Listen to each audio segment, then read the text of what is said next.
Good morning. Right, today we're going to have a look at chapter 7, Radians. Okay, now just to get you to understand before we start, this is just a different measure of angle. Okay, so think of it like temperature. If you think of temperature, then you think of all the different units we can use to measure temperature: degrees Celsius, degrees Fahrenheit, and degrees Kelvin. Okay, so angles are exactly the same. There's actually 3 degrees of angles. Okay, there are degrees, radians, and there's another one called gradians.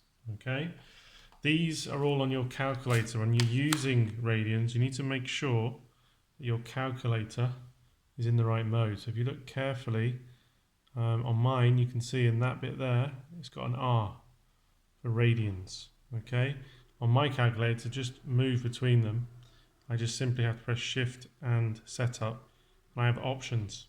Okay, degrees, radians, gradians. So make sure, if we're going to use radians, make sure that we press the number 4 and we make sure we're in radians. Now every calculator is slightly different, so you're going to have to look and how you change from degrees to radians on your calculator, but you just need to normally press the mode or the shift and mode, and then look for options for the units of angles and then choose radians. Okay, it's very important. So for today, for the first bit, we're going to have a look at how we can convert between radians and degrees. And there's one key fact you must remember, okay, and that is that 180 degrees, half a circle, is equal to pi radians. Okay, and the symbol for radians is like a little C. So like the O for degrees, like a little C for radians. Now, this is one of the reasons why we don't use it, because pi is an irrational number. We get some horrible numbers when we use radians, okay, which is why in everyday life we don't use them, and we use degrees, because degrees are easy to work with, more whole numbers, just makes everything a little bit simpler, a bit easier. But when we get to a level of maths that we're getting to, radians and using pi becomes very, very useful. Okay, we're just going to have a look in this chapter at 2 situations where using pi radians or using radians is better than degrees. Okay, that comes up in 7b, 7c. But first of all, let's think about how to convert between the two. So imagine we've got some questions like this, and they're saying, right, 150 degrees, what is that in terms of radians? So the best way to do this is to have a method that we use all the time, exactly the same.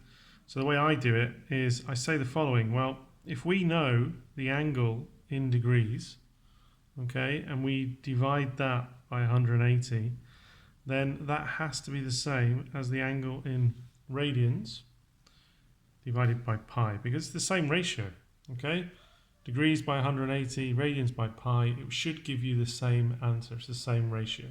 So what we can do then is we can say, well, actually, if we want the angle in degrees, then get your angle in radians, divide it by pi, and then times up 180.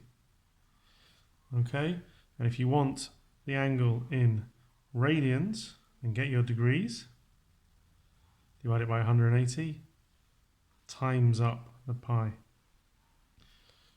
Okay, so this is how easy it is to convert between the two.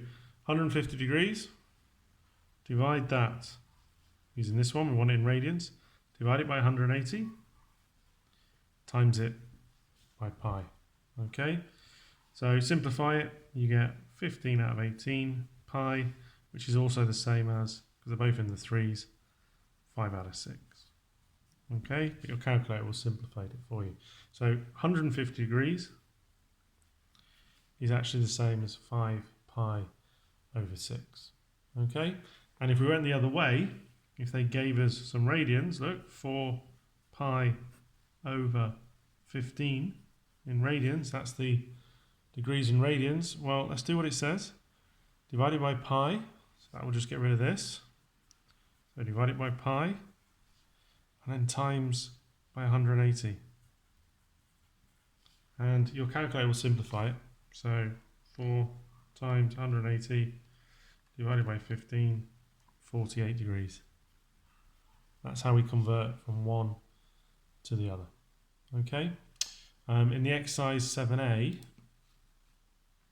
one is just converting. It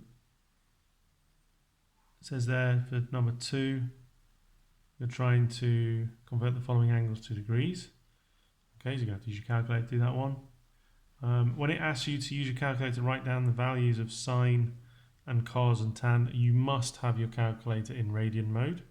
Otherwise it's not going to work. If it's degrees, it's got to be in degrees. If it's radians, it's got to be in radians. You have to keep changing between the modes on your calculator. Okay, so you should be able to attempt 7a and it should be quite quick and quite easy to do.